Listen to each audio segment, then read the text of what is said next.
Tópico 10. Relacionamento. Tese 47. Justificação pela fé é uma experiência, não uma teoria apenas. Permita-me dar-lhe uma receita para torta de morangos. Você coloca um pedaço de bolo no fundo de uma forma grande. Alguns empregam bolo de consistência fofa, outros preferem um tipo de material mais firme. Há também os que preferem bolo branco, simples. Seja o que for que empregue, você forma uma pilha de morangos sobre essa base.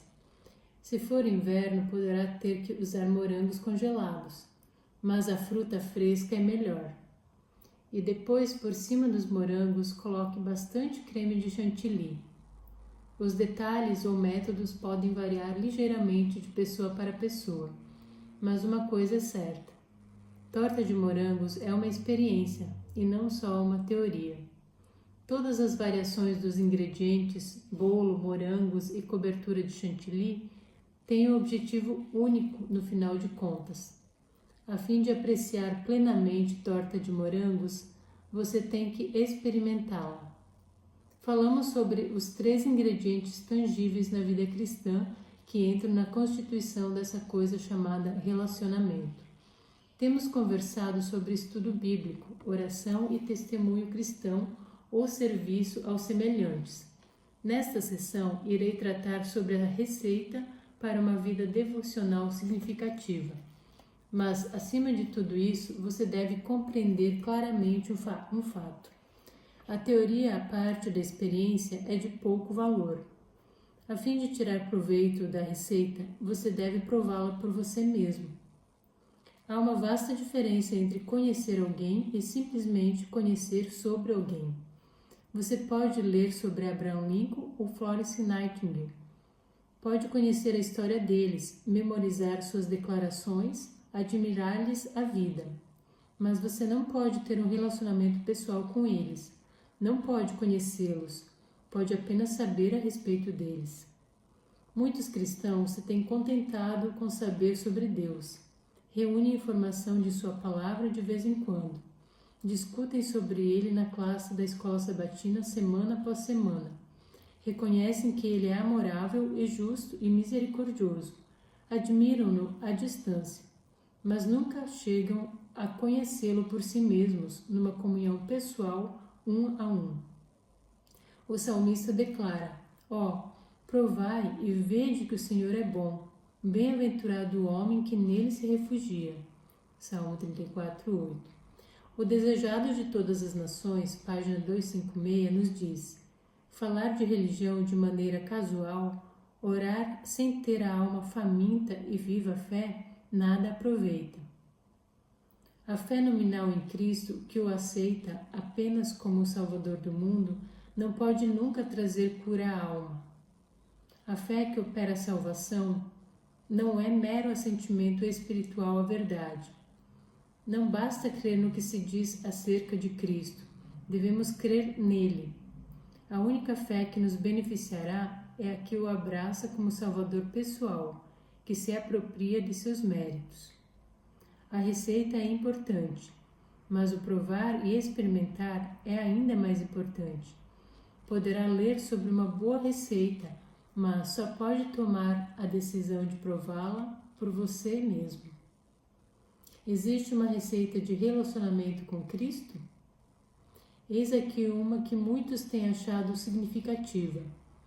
Tome tempo, sozinho, no início de cada dia para buscar a Jesus mediante sua palavra e por meio da oração. Tome tempo. Relacionamentos não se dão num instante. Ouvimos falar muito desses dias sobre qualidade de tempo versus quantidade de tempo. Mas há limites quanto ao montante de qualidade que pode receber ou dar se a quantidade for insignificante. Sozinho.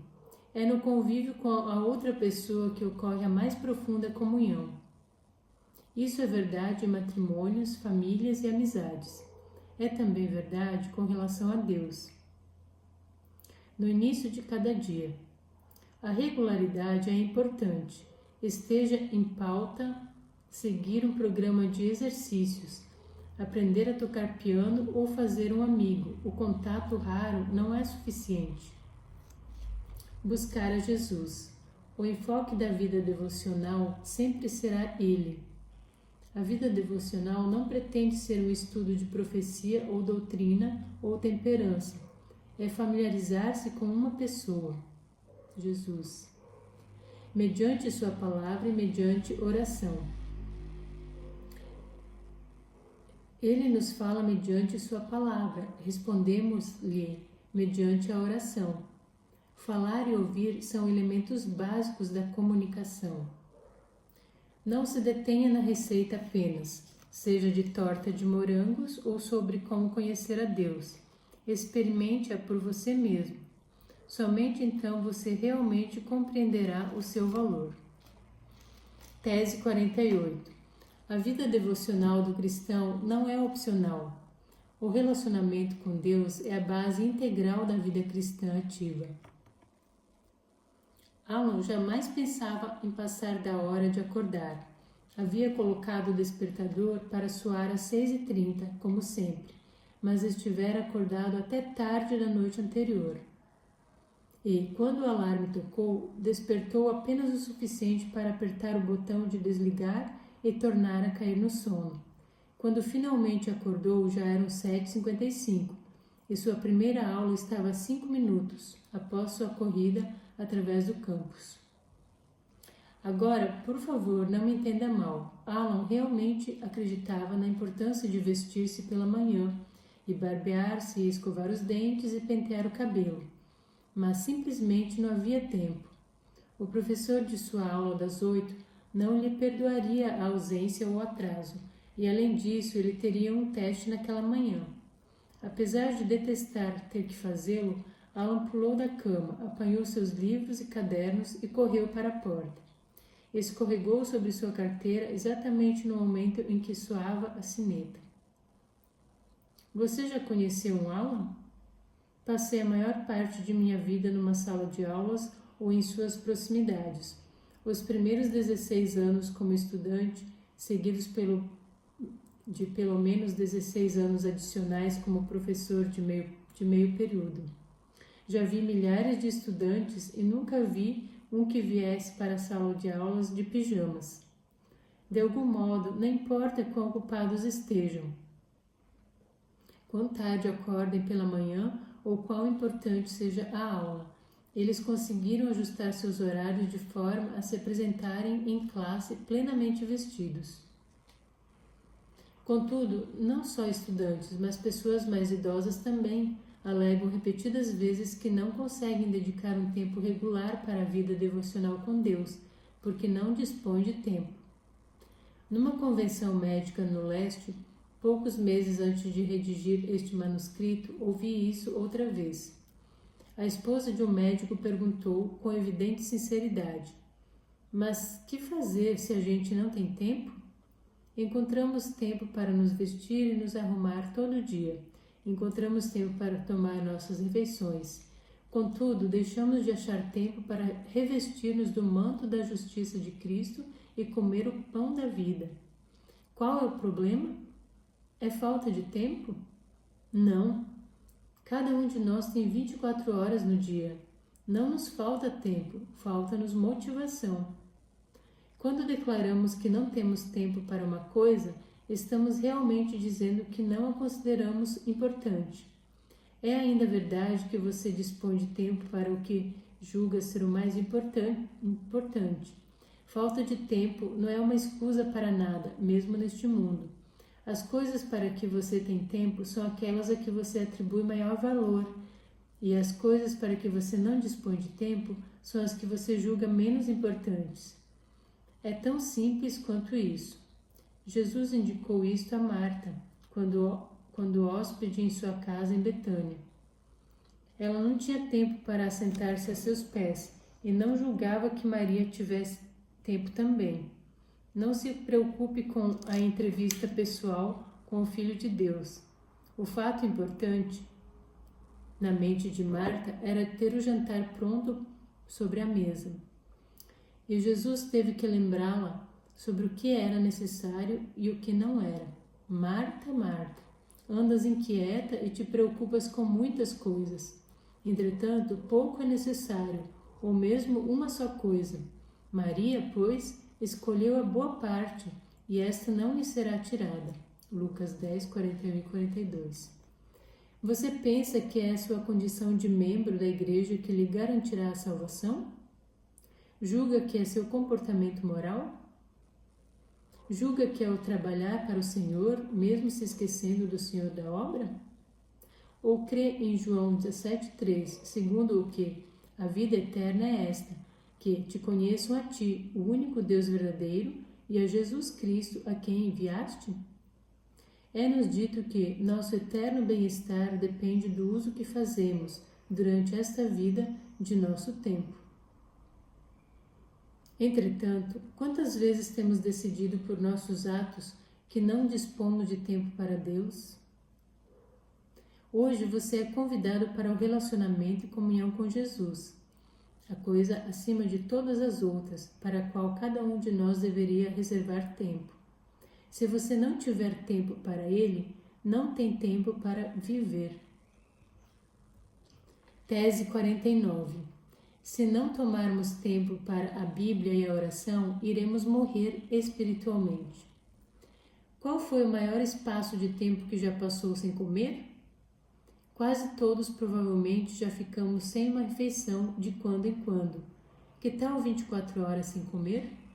Já passou todo esse tempo sem alimentar-se? Às vezes a gente tem que jejuar por todo esse tempo antes de uma cirurgia importante. Mas que tal passar 24 horas sem comer quando estamos com boa saúde e empenhados em atividades normais? Já fez isso alguma vez? A Bíblia diz que Jesus e Moisés passaram 40 dias sem comer. Também registra que Deus o sustentou de maneira especial durante esse tempo. Podemos dizer com segurança que, para a maioria de nós, jejuar direto, ainda que só por 24 horas, talvez não seja comum. Quando frequentava a universidade, o refeitório tinha certa cota de cobrança mínima por estudante. Se você comesse mais, pagaria mais, mas se comesse menos, ainda assim pagaria a taxa mínima. Certo mês decidi comer menos do que o mínimo, assim não teria que pagar mais. Por toda uma semana durante aquele mês não comi nada. Bebia suco e somente isso. Não só era capaz de prosseguir com minhas atividades regulares, como não me sentia particularmente faminto. Suponhamos que eu tivesse decidido, após aquela experiência de uma semana, que a forma de atravessar os anos de universidade com o mínimo gasto possível seria continuar nesse padrão ao longo dos 4 anos inteiros. Não demoraria muito para que me apanhasse em alguma calçada e me levasse para o hospital, não é mesmo? Em João 6, Jesus comparou a vida espiritual de comunhão e relacionamento com Ele com a vida física. Ele disse: se não comerdes a carne do Filho do Homem e não beberdes o seu sangue, não tendes vida em vós mesmos. Tal como ocorre com uma lei da vida física, assim o será na vida espiritual. Se você não comer, irá morrer. Pode não acontecer do dia para a noite, seja física ou espiritualmente, mas a lei é, não obstante, certa quanto a tudo isso. O resultado final será inevitável. A Sra. White nos disse que far-nos-ia bem passar diariamente 1 hora a refletir sobre a vida de Jesus. Deveremos tomá-la ponto por ponto e deixar que a imaginação se apodere de cada cena, especialmente as finais. Desejado todas as nações, página 58. Esta é a receita para uma dieta espiritual bem equilibrada. Quando nosso alimento espiritual se centraliza na vida de Cristo, nós crescemos. A oração tem sido chamada de respiração da alma, e isso estabelece limites ainda mais estreitos. Você pode ser capaz de passar um dia sem comer, mas ninguém pode passar um dia sem respirar. Assim, quando eu falo de um relacionamento com Cristo, não me refiro a algo supérfluo que irá beneficiá-lo se você tiver tempo ou inclinação para tirar vantagem do fato. Estou falando sobre vida e morte. Se não comer ou respirar espiritualmente, você morrerá. Só com a contínua comunhão e companheirismo com Cristo, a vida espiritual perdurará. Tese 50. Só porque você lê a Bíblia e ora, não significa que terá um relacionamento com Deus. Mas se não o fizer, não terá. Toda vez que surge um debate sobre a vida devocional do cristão e a importância de passar tempo, dia após dia, com Deus em sua palavra e em oração, alguém pergunta: não é possível que a vida devocional se transforme em apenas outro sistema de salvação pelas obras? Quando perguntam se a vida devocional não poderia tornar-se outro sistema de obras, o que querem dizer com isso? Estão falando sobre ganhar ou merecer a salvação por dedicarem tempo demais à oração e estudo da Bíblia? Poderia ser um erro capital terminar buscando algum tipo de justiça por meio da vida devocional, em vez de justiça pela fé em Jesus. Talvez devêssemos dizer aqui novamente que a justificação vem pela fé em Jesus Cristo somente. Ponto final. Nada que possamos fazer pode ganhar ou merecer nossa salvação. Mas precisamos aceitar a salvação a fim de beneficiar-nos dela, ou o mundo inteiro, inclusive o diabo e seus anjos, seriam finalmente salvos. O sacrifício de Jesus foi suficiente para a salvação do mundo inteiro, mas nem todos o aceitarão. Nem nossa salvação é aceita de uma vez por todas, tem que ser aceita diariamente. O propósito de ir a Cristo numa base diária é aceitar novamente sua graça, poder e salvação. Ela inclui muito mais do que isso, como observaremos na tese 95, mas inclui uma contínua aceitação de salvação. Portanto, não é uma questão de mérito, é uma questão de método. No entanto, a pergunta: não é possível que a vida devocional seja somente outro sistema de obras? Tem outra dimensão. E isso tem que ver quanto a se é fácil, espontânea e automática ou se há obra envolvida. A vida devocional não é uma questão de obras, mas é obras. Esta distinção é importante. A vida devocional não é uma questão de obras, mas é obras ou são obras. Muitas coisas na vida cristã são dons, e você não trabalha por uma dádiva. Fé é dádiva, arrependimento é dádiva, vitória é dádiva e salvação é dádiva. Mas há uma coisa que não é dádiva. Deus nunca prometeu buscar a si próprio por nós. Ele nunca prometeu aceitar a si próprio por nós.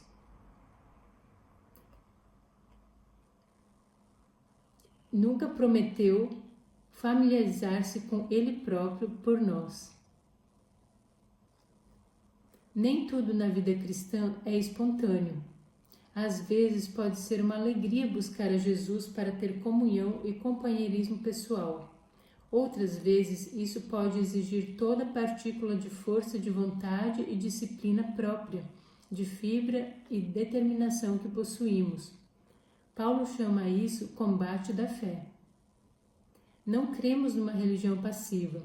O homem tem uma parte a cumprir ao cooperar com Deus para sua recuperação, em operar sua própria salvação.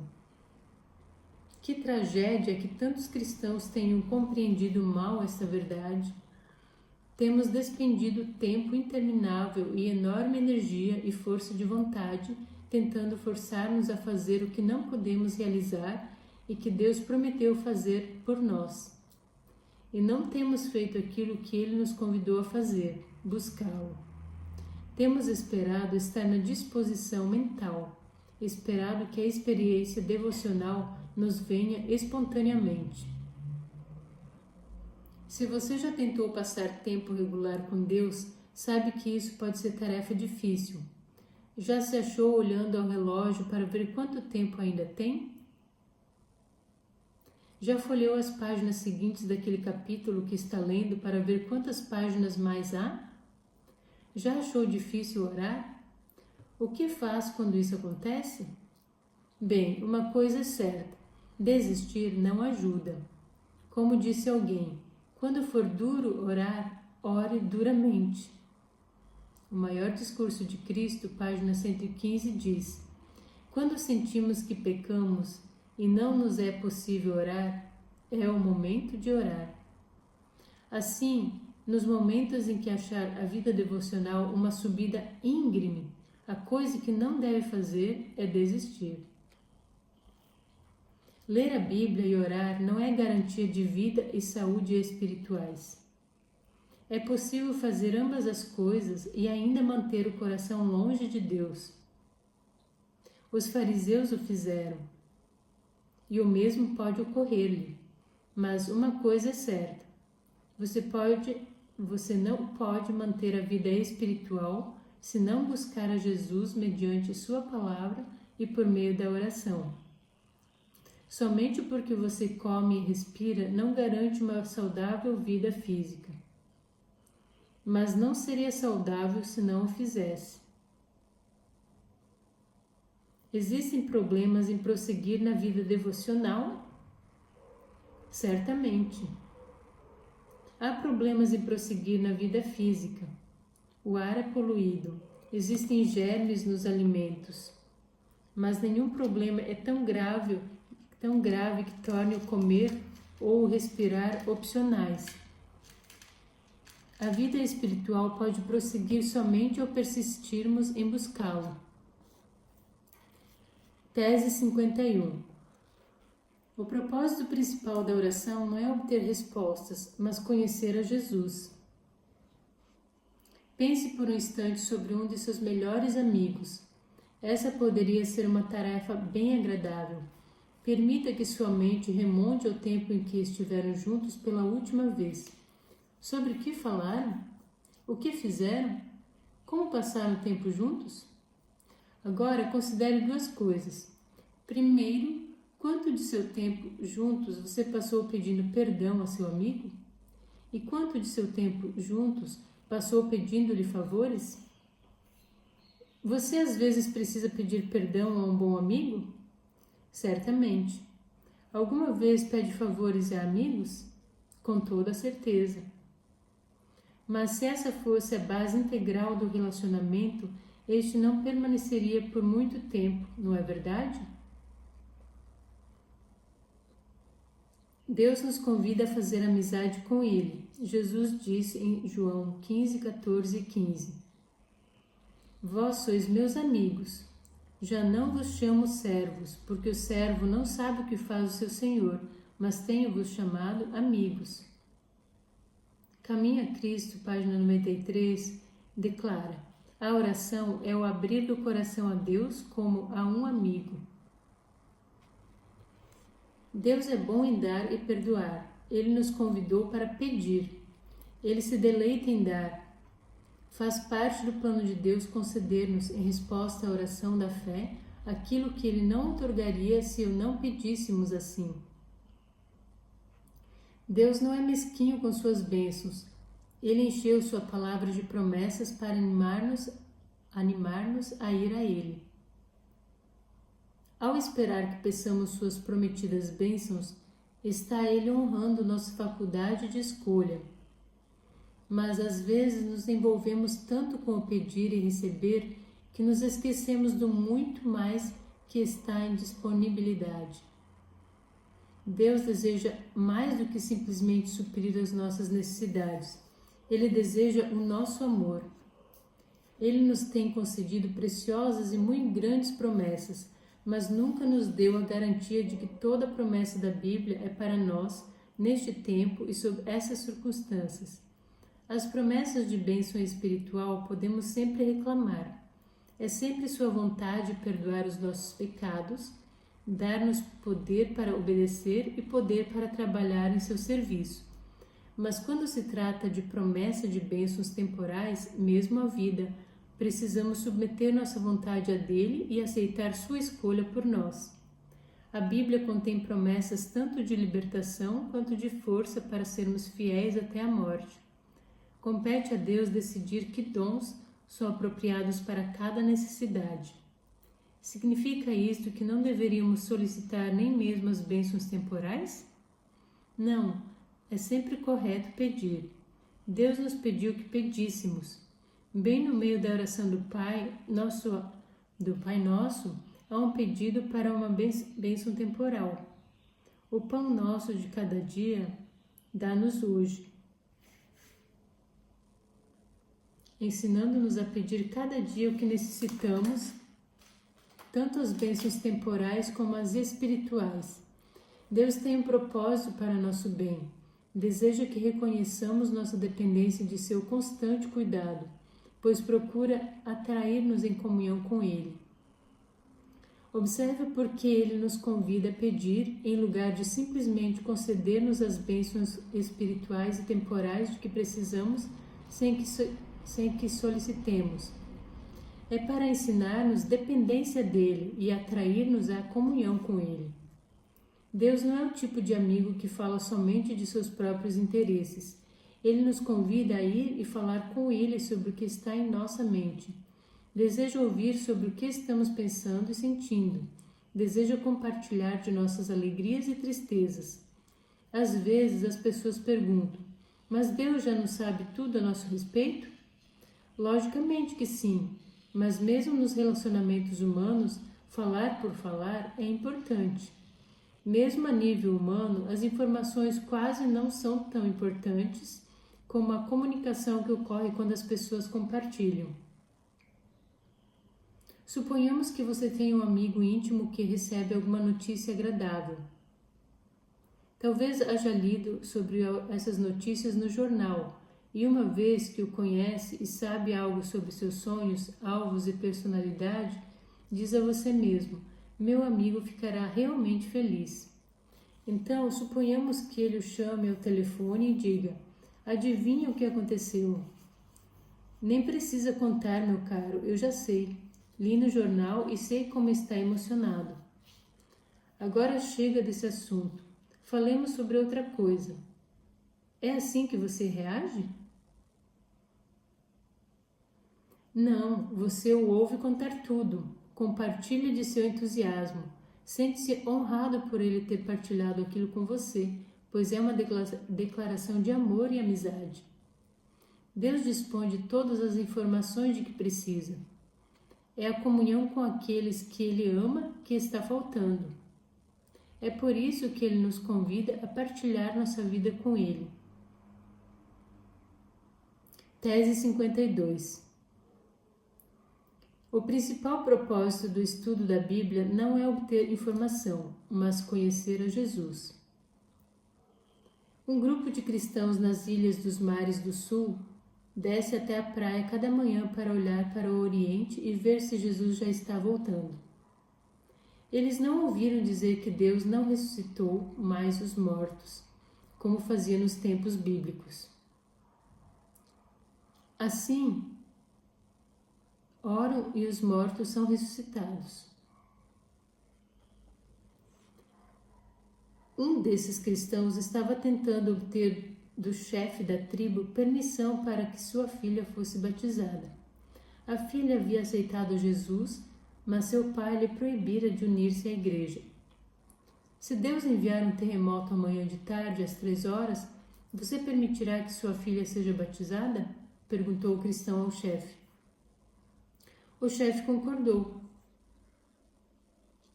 Na tarde seguinte, às 3h, houve um terremoto, tremendo terremoto, e o chefe permitiu que a filha se unisse à igreja. Este obreiro cristão foi entrevistado por alguém aqui nos Estados Unidos, e o entrevistador perguntou-lhe: por que um terremoto? Não poderia ter pedido algo menos espetacular? E o cristão das ilhas do Pacífico Sul respondeu: bem, Deus não pode fazer qualquer coisa? Por que não pedir-lhe alguma coisa grande? Achamos engraçada a fé simples desses selvagens. Rimo-nos da fé de uma criancinha, mas também os invejamos. Com toda a sofisticação de nosso conhecimento sobre Deus, às vezes confiamos bem menos nele. Não estou dizendo que a informação não seja importante. Deus nos tem propiciado muita informação sobre si próprio.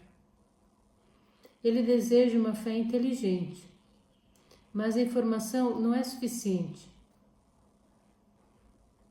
Desejado de Todas as Nações, página 341, faz o seguinte comentário: a apreciação e apreço da verdade depende menos da mente que do coração. A verdade deve ser recebida na alma, exige a homenagem da vontade. Se a verdade pudesse ser submetida unicamente à razão, o orgulho não serviria de obstáculo à recepção desta. O diabo tem mais informação sobre Deus do que qualquer um de nós. Contudo, essa informação não foi suficiente para impedi-lo de começar toda a confusão no princípio. Não é suficiente para transformar sua vida hoje. Ele preferiu rebelar-se à plena luz da glória de Deus, com completa informação sobre Deus e seu caráter. E todas as informações de que era possuidor não foram suficientes para impedir-lhe a queda. As informações são importantes para a comunicação, mas não são substitutos para a comunicação. Às vezes, duas pessoas de culturas diferentes se encontram. Isso se dá frequentemente durante o tempo de guerra, quando os soldados estão no além-mar. Ocorre com estudantes de países estrangeiros e estudantes missionários. Um moço e uma moça sentem atração um pelo outro e começam um relacionamento, mas não podem conversar entre si. Sorriem bastante, andam de mãos dadas e se beijam, e concluem que, por ser agradável passar tempo juntos, estão se comunicando. Ele acha que ela é exatamente aquela que estava procurando. Ela julga que ele é a materialização de seus sonhos. Mas, às vezes, após terem estado juntos por algum tempo, talvez mesmo após se terem casado, descobrem que não têm nada em comum, exceto o sorrir e segurar as mãos e beijar. Suas origens são tão diferentes, seus gostos divergem, suas ideias sobre o papel de marido e mulher são desiguais e seus alvos para a vida destoam. E começam os problemas. A informação e a comunicação precisam andar juntas. Uma das primeiras coisas que acontece quando missionários trazem algum pagão das trevas da idolatria para Cristo é que começam a ensinar-lhes sobre Cristo. Todos provavelmente já lemos relatos de pessoas às quais o Espírito Santo trouxe a uma aceitação de Deus antes que o missionário humano as tivesse alcançado. Mas a primeira coisa que geralmente ocorre é que a pessoa é dirigida para a igreja, para a palavra de Deus, a fim de obter informação sobre Deus que manterá viva a sua fé. Por outro lado, nos chamados países cultos, a informação sobre Deus tem saturado nossa consciência desde a meninice. Mas temos pequena compreensão sobre comunicação. Podemos falar até a meia-noite sobre detalhes intelectuais e falar sobre Deus cada semana na escola sabatina. Contudo, nunca tomar tempo para falar com Deus e comunicar-nos com Ele pessoalmente. A Bíblia propicia a informação como um trampolim para a comunicação. João 17,3 declara: "E a vida eterna é esta, que te conheçam a ti." Conhecer sobre Deus somente terá valor se conduzir ao conhecimento dele. É o conhecimento dele que traz vida. Tese 53. As coisas muitas vezes vão pior quando oramos, até que aprendemos a buscar a Jesus por causa dele, não por nossa causa. Certa vez um estudante me contou: desisti de ser cristão 2 semanas atrás, e desde então ainda não pequei. Por outro lado, muitos que se dispõem a começar a buscar um relacionamento pessoal com Deus descobrem que tudo sai errado. Muitos que sinceramente consagram a vida ao serviço de Deus ficam surpresos e desiludidos ao encontrar-se, como nunca, rodeados de obstáculos e assediados por provas e perplexidades. Oram para que seu caráter se assemelhe ao de Cristo e se tornem aptos para a obra do Senhor, e contudo são postos em circunstâncias que parecem provocar toda a malícia de sua natureza. São-lhes reveladas faltas de cuja existência jamais haviam suspeitado. Como o Israel de outrora, perguntam: se Deus nos conduz, por que nos sucedem todas essas coisas? Às vezes é difícil aceitar a resposta inspirada oferecida no mesmo contexto, segundo a qual é justamente porque Deus os conduz que essas coisas lhe sucedem. As provas e obstáculos são os métodos de disciplina escolhidos pelo Senhor e as condições de bom êxito que nos apresenta. A história de Jó é bastante estranha.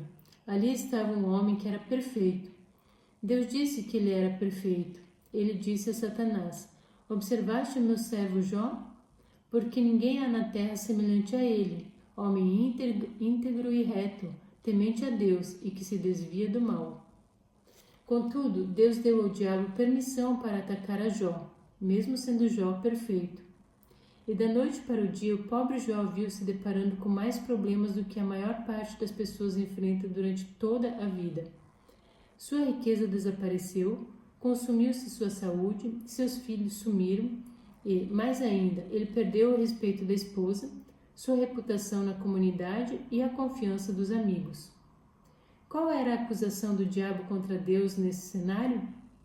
Ele acusava Deus de injustiça ao proteger Jó. Acusava Deus de ser o tipo de ser que subornava suas criaturas para que o amassem. Dizia, em essência: Jó o serve somente por aquilo que consegue extrair de sua parte.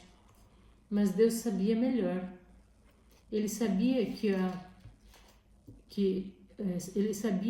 o que motivava a vida de Jó. E assim colocou sua reputação em jogo perante o universo na pessoa de seu servo, Jó. Ele disse ao demônio: vá em frente e tente provar o seu ponto de vista.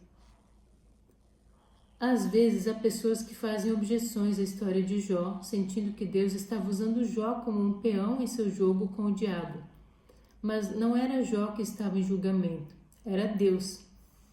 E Jó, que a princípio não só não entendeu o que se passava, mas nunca teve explicado o fato, até onde vai o registro bíblico, vindicou a Deus perante os mundos atentos.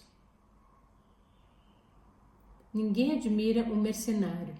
Podemos compreender os problemas que os ricos ou figuras de destaque da sociedade enfrentam ao formar amizades verdadeiras. Nem sempre é fácil saber quem deseja ser seu amigo como pessoa ou quem está somente tentando obter alguma vantagem de você. A cada pessoa que deixa suas fileiras para unir-se ao lado de Deus, o diabo acusa Deus novamente. Ele diz: este não está indo a ti porque te ama. Ele não está aceitando teu serviço em gratidão pelo que o teu filho fez por ele. Ele deseja a solução dos seus problemas, almeja a cura de sua úlcera, aspira a paz mental. Quer escapar dos fogos do juízo. Em certo sentido, toda alma que toma uma decisão de aceitar a Cristo reinceta o grande conflito. E o único meio pelo qual Deus pode ser vindicado, o único meio que pode aceitar nossa decisão por Ele, é dar ao diabo uma oportunidade para tentar convencer-nos contra tal escolha. Certo estudante me disse: se eu tivesse certeza que estou salvo, que meus pecados foram perdoados e que fui aceito por Deus exatamente agora, então eu gostaria que alguém me matasse imediatamente. Por quê? Perguntei. Porque teria medo de estragar tudo. Mas Deus não quer que as pessoas vão a Ele somente no momento de extrema aflição e que mudem de ideia quanto a desejarem pertencer a Ele se já contaram com metade da oportunidade. Ele deseja nossa livre escolha. E a fim de nos conceder completa liberdade de escolha, Ele precisa permitir que o inimigo faça o melhor que puder para tentar fazer-nos mudar de ideia. Não muitos anos atrás, nos Estados Unidos, legislou-se sobre um período de esfriamento, após a assinatura de qualquer contrato importante. Até mesmo o governo faz concessões para uma segunda opinião e garante o direito de mudarmos de ideia. A decisão que pode perdurar nos tempos difíceis, bem como nos tempos bons, é a única livre escolha que tanto Deus quanto o diabo podem aceitar. Tese 54. Quem quer que se desencoraje com seu relacionamento por causa de comportamento é legalista. O que é um legalista? Bem, segundo a definição popular, legalista é qualquer pessoa que espera ganhar o céu pela observância da lei. O pagão ou o ateu não seriam legalistas porque sequer buscam a salvação. Mas quem quer que tenha a mínima esperança de salvação e baseie essa esperança em suas boas obras, ou sua própria obediência, ou seu merecimento próprio por qualquer meio, é legalista. A verdade básica da salvação pela fé somente em Jesus Cristo é que nada podemos fazer para obter ou merecer nossa salvação. Somente podemos aceitá-la como uma dádiva. E a aceitamos indo à presença do doador. Falamos sobre o fato de que o dom da salvação tem de ser aceito dia após dia, e não apenas uma vez por todas no início da vida cristã. Contudo, ouvimos seguidamente: tenho tentado manter uma vida devocional, e isso não funciona para mim. Pergunto: o que você quer dizer? Não foi capaz de relacionar-se melhor com Jesus ao passar tempo estudando-lhe a vida? Achou que passar tempo com a palavra de Deus e em oração não o conduziram à comunhão com Deus? Achou que o esforço envolvido em separar aquela hora de meditação com Ele dia após dia não valeu a pena? O que não funcionou? Quase inevitavelmente a resposta é: descobri que ainda tenho que lutar com a tentação. Ainda cometi alguns dos mesmos erros que cometia antes. Tentei um relacionamento com Deus e não funcionou. Jesus disse: o reino de Deus é assim como se um homem lançasse semente à terra, depois dormisse e se levantasse de noite e de dia, e a semente germinasse e crescesse, não sabendo ele como. A terra por si mesma frutifica, primeiro a erva, depois a espiga e por fim o grão cheio na espiga. Não esperamos plantar um jardim, criar filhos, obter uma educação, ter êxito num novo empreendimento comercial, aprender a tocar um instrumento musical, construir um edifício da noite para o dia. Mas quantos de nós esperam tornar-se cristãos instantaneamente? Quantos estão dispostos a esperar pelo desenvolvimento do fruto do Espírito em sua vida? Parábolas de Jesus, página 61, nos diz: o lavrador espera o precioso fruto da terra, aguardando-o com paciência, até que receba a chuva temporã e serôdia. Assim deve o cristão aguardar com paciência a frutificação da palavra de Deus em sua vida. Muitas vezes Deus nos atende às orações quando lhe pedimos as graças do Espírito, levando-nos a circunstâncias que desenvolvem estes frutos, mas não compreendemos seu propósito, assombramo-nos e desanimamos. Mas ninguém pode desenvolver estas graças a não ser pelo processo de crescimento e frutificação. Nossa parte é receber a palavra de Deus e conservá-la, rendendo-nos inteiramente à sua direção, e será realizado em nós seu propósito. O relacionamento não se baseia em comportamento, e se é nosso comportamento que nos leva a tornar-nos desanimados com o nosso relacionamento, então sabemos que temos estado, de certo modo, contando com o nosso comportamento para a aceitação por Deus. Quem quer que espere ser aceito e salvo por suas próprias obras, de qualquer maneira, é legalista. Qualquer vitória sobre o pecado ou poder para a obediência ou vitória sobre a tentação jamais procederá de dentro de nós. Se esperamos obedecer algum dia, precisamos ir a Jesus para obter sua justiça e continuar indo a Ele. A única coisa que jamais deveria fazer, se sentir um cristão derrotado, é interromper o relacionamento, pois só através de Cristo você pode esperar ter êxito na vida cristã. Caminho a Cristo, página 64, deveria estar escrito nas páginas em branco de toda a Bíblia. Muitas vezes teremos que prostrar-nos e chorar aos pés de Jesus por causa de nossas faltas e erros, mas não nos devemos desanimar. Mesmo quando somos vencidos pelo inimigo, não somos repelidos, nem abandonados ou rejeitados por Deus. Não, Cristo está à destra de Deus, fazendo intercessão por nós. Diz o amado João: estas coisas vos escrevo, para que não pequeis. E, se alguém pecar, temos um advogado para com o Pai, Jesus Cristo, o justo. É possível a vitória e a superação pessoal? Sim, o poder de Deus está disponível. Que sucede se pecarmos? Temos a oferta do perdão e da restauração. Podemos tornar-nos desanimados com nosso comportamento por causa de nosso comportamento. Podemos tornar-nos desanimados com nosso comportamento por causa de nosso comportamento. Mas, se estamos olhando para Jesus em busca de salvação, perdão e poder para obedecer, jamais deveríamos desanimar-nos com nosso relacionamento devido a nosso comportamento. Sua promessa é segura. Se permanecermos com Ele, Ele completará sua obra em nossa vida.